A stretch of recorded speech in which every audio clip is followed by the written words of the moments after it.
Well, you said last week was probably one of the best wins you've been involved in. Is this probably the biggest scalp that you've taken? And can you finally get that crappy word off the back of the scalp?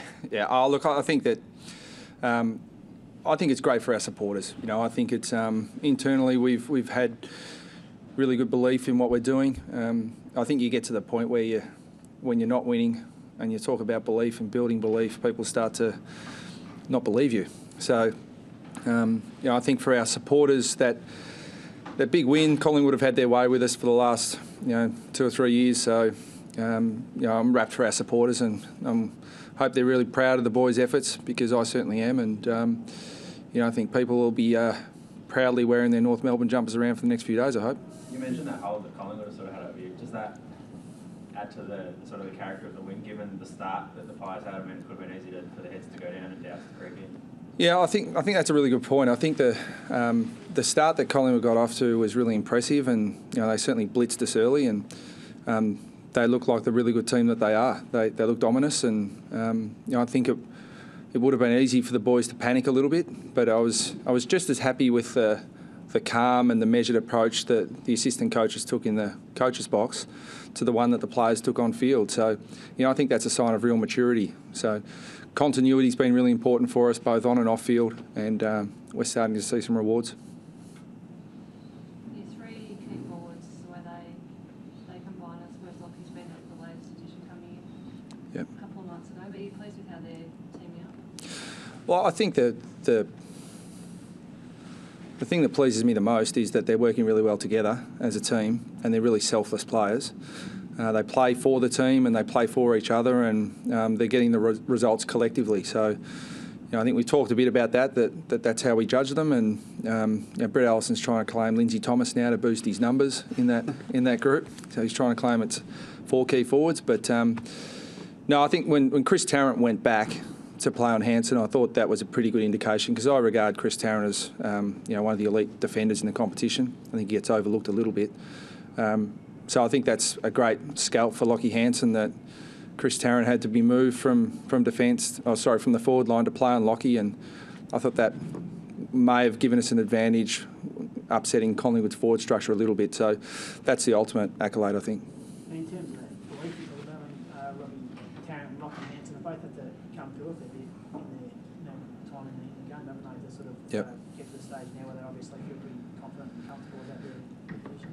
Yeah, but I mean, look, you'd love to think that the players can just roll out, and particularly key forwards. I mean, there's very few key forwards in the game that come in early in their careers and just dominate. You know, I think everyone looks at, you know, probably Jonathan Brown and Wayne Carey aside, there aren't too many others who just come in and dominate. You know, go back and have a look at Lance Franklin's numbers early in his career. I mean, it's difficult for them, but if you come through it, I think you come through a more resilient player and you come through a more complete player. And Hansen and Tarrant base their games around work rate, and you know, when they're working hard, they're very difficult to stop. And they've got capabilities. We've always known that, but now they're combining, you know, their work rate with, you know, some footy smarts and capabilities, and getting good reward for us. So, you know, we're in a fortunate position with those couple of players. Does this game tonight tell you anything about what you might be doing in the finals? Sorry, mate. Does the performance tonight tell you anything about what the side might be doing in the finals? No. I think that you know, it's, look, 13 wins, so that says we're going to play finals. You know, but you know, we've still got a lot of work to do in our game. A lot of our players haven't played in finals, and but I think they're smart enough to realise that there's going to be a big step up in intensity.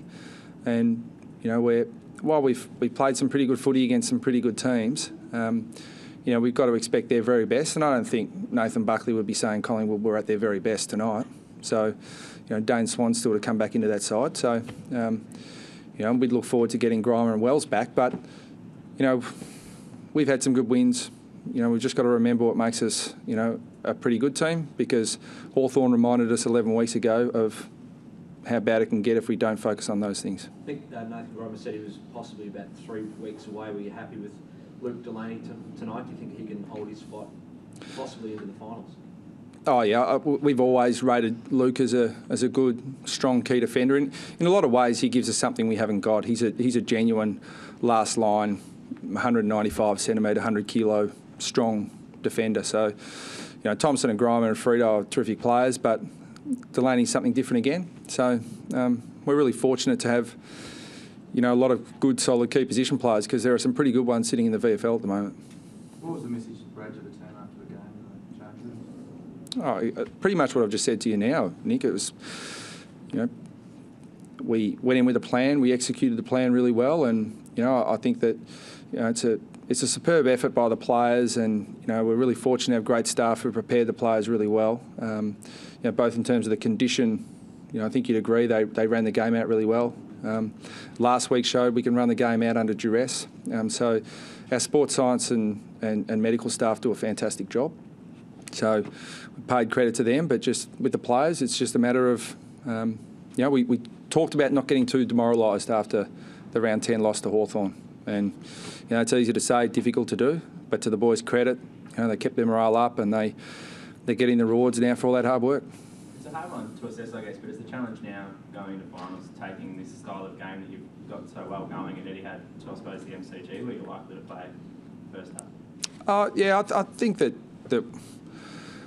you guys probably talk more about how we play. I mean, we've got, internally, we talk a lot about, the style of footy we want to play, but we've been trying to coach the players to be adaptable and adapt to whatever the opposition throw at us. And, I think that, again today, we've 3 or 4 goals down or whatever it was at the start of the game, and the players adapted to that pressure really well. So, we're trying to coach a sustainable style of footy that'll hold up in any venue against any opposition, and we're yet to prove that yet, because we've still got to play some pretty good sides at interstate and at the MCG.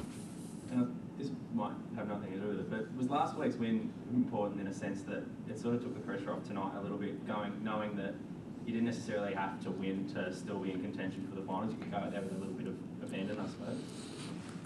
Not really, no. I think that what Collingwood have done to us over the last 2 years, there was a lot of pressure on us. So a lot of pressure on us to perform, and that's the way we like it, because if you're going to play in big games, and hopefully in September, you've got to be able to withstand pressure, and I think the boys can.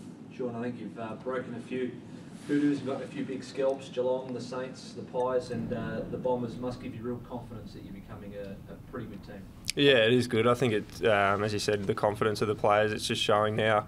The boys are gelling really well together, and we're led really well by the leaders with Andrew Swallow and the leadership group. So it's good to see the younger guys and everyone else following their lead. Was there much set out on the ground after Collingwood kicked those 4 early goals? Did anyone sort of get the guys together so we could have done anything different? No, not really. We sort of tightened up on a few areas. A few of the boys said something out on the ground, and we really locked down and stopped their spread. So I think that helped with that. What about you? Alongside Sean, the two big blokes standing back, Scotty Thompson and Luke Delaney. I mean, they did a fantastic job on Collingwood's key forwards tonight. Yeah, they're great every week. They take the key forwards, and even Michael Frito and Scott McMahon, who I think is pretty underrated. So with those guys down there, it helps out a lot, and I think the backline has done all right this year as well. Did you speak about physically standing up against the Pies? There was a bit of a skirmish going on, and as Brad mentioned, normally they've beaten you up a bit, I guess, in the past. Was there anything set out on the ground that we need to make a physical stand against these guys? Not really. I think from the Hawthorn game, as Brad said, we sort of come together and said we can't cop this anymore, and I think it's shown in our performances that we're not going to cop being bullied, I suppose, out in the ground. So it's just good to see that we're putting that in place now. I know, Brad, you see the talent of the team on a day-to-day basis that the rest of us don't. Are you surprised by how significant the turnaround's been since Launceston? Difficult one to answer, Nick. I think it's look, I think you probably would have put me in the asylum if after the round 10 game that I was saying, we'll probably win 9 or 10 in a row, and and be definitely play finals. So there are times when you talk to any elite sportsman or coach, and there are times where you doubt yourself, and I certainly doubted myself more than I doubted the players. I've got great belief in the character of our players, but I think that, of course, it surprised me how well they've got through the tough period and how well they're playing now. But I always knew they had the capability, but the challenge was to keep the morale up when everyone around you is trying to drag it down. Thanks, guys.